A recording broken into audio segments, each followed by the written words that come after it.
This Mishnah is quoting Rabbi Tarfon. Rabbi Tarfon, so till now, the last many Mishnayot, what we've been doing is having the students of Rabbi Yochanan ben Zakkai. We had mentioned, we told them about five students in particular, and that he had certain statements about each one of them. He had certain qualities that each one had, and then he had asked them what was the best thing to choose, what that a person should choose, the best one, what was the worst thing for a characteristic, and then each one of them had a separate list of different teachings. And now Rabbi Tarfon is actually also a student of Rabbi Yochanan ben Zakkai. He just was not in the top five in terms of being listed as the special five. But he also is a student of Rabbi Yochanan ben Zakkai, and that's kind of going to round out this chapter, this Mishnah, and the next one, both by statements of Rabbi Tarfon. Rabbi Tarfon was also the Rebbe and colleague of Rabbi Akiva. So to give you a perspective, and certainly was well known in his own right. So he said as follows, Rabbi Tarfon Omer, Hayom Katzar, the day is short, V'hamalacha meruba, and the work is great. There's a lot to do. V'hapoalim atzelim, and the workers are lazy. V'hasachar habe, and the reward is great. Ubal habayis tochek, and the master, the owner, he's pushing. He's knocking on the door, or he's pushing. So that's obviously this is a parable or a mashal, right, to an idea. And what does it mean that the day is short? So generally, this talking about this world, that the time that a person has in this world is short. It's not, you don't have that much time, whatever amount of time it is, 100 years, 120 years, it's not a lot of time in the scheme of things, as opposed to the next world, which is eternal. So the way Rashi and the Rav Bartanura would understand it is the day is short is referring to our life in this world. And Hashem, he's the Baal Habayis, and the amount that we need to do, there's a lot to do. And as the Rambam says, it's the short amount of years. There are many chachmos to learn. There's a lot of wisdom that we need to learn, a lot of Torah that we have to learn. But the problem is that we're lazy, or by nature. It's not so much that we're saying you're a lazy person, but people, by nature, people are lazy. That is one of our handicaps. And the there is a great reward, however, for what we're going to do. Hashem is ready to reward us for our Torah study and our mitzvos. And the Torah is telling us, and he's also, in a sense, pushing. Hashem wants us to make that happen. And the Torah is therefore telling you what we're saying is a person should seek chachma, should go out and study. The the Tiferes Yisrael points out that in general, the lifespan of a person, you cannot achieve perfection. A person, no matter how much you do, right? It's perfection, shleimut. That's not something we're going to achieve. But why is that? So one reason simply is maybe a lifespan isn't long enough. But he says the other problem is that by the time a person realizes that a lot of the things that are around us are not important and we should not do those things, it's already you're already old. You're already at the end of your life. You know, so it takes us many years for us to come to the point where we realize, hey, wait a second, what have I been doing? I need to spend time on the important things. And by that time, while you can still accomplish, but you're not going to be able to do everything.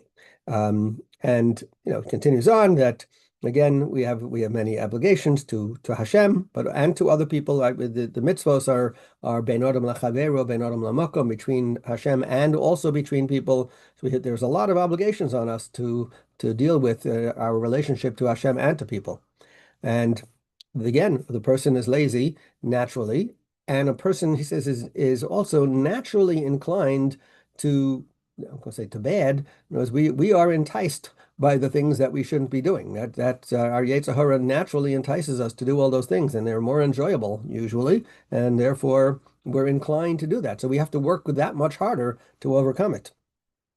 And when he says the reward is great, It said the reward is great not only in the world to come, but the reward is great in this world too. Hashem is going to reward us everywhere. And he says, don't think that Hashem doesn't care if you are going to improve or not. He wants us. He's pushing, meaning he's wants us to be the best we can be. And like a parent to a child, right? A parent wants the best for their child. So a parent may push a child to do the best. Same thing, Hashem is pushing us in a sense that he wants us to become the best that we can possibly be. The the idea of reward also, Reverend Bunim points out, says the reward is great. Well, if you want to have an idea of reward, so the Torah tells us that when it talks about reward for mitzvos, the Torah uses the term alpayim, that 2,000, that you get 2,000 whatever of reward for mitzvos. When it talked about punishment for sins, and it's actually in the Ten Commandments and among other places, it talks about al shilei shim v'al ribayim, 3 and 4, that it can go up to 4 generations, that the punishments for continuation of sins of various generations, punishment can go up to 4 generations if they continue to sin. Whereas when it came to reward, it was 2,000 generations. So you see that a reward is 500 times as great as the punishment. If you can picture that, it says that if you look at some of the punishments that the Torah describes, and some of them are quite heavy, yet if that's the punishment and the reward is 500 times greater than that on the flip side, so that gives you an idea to think about how great is a reward for doing mitzvot. And another idea also is that, in this world, it's not possible for Hashem to give you the payment for everything in this world, because the reward is so great, and that's why the reward is eternal. One more thought before we close, that this Sfas Emes points out that because the time is short, that's what and we have our natural physical limitations, that makes it that much more difficult for us to accomplish.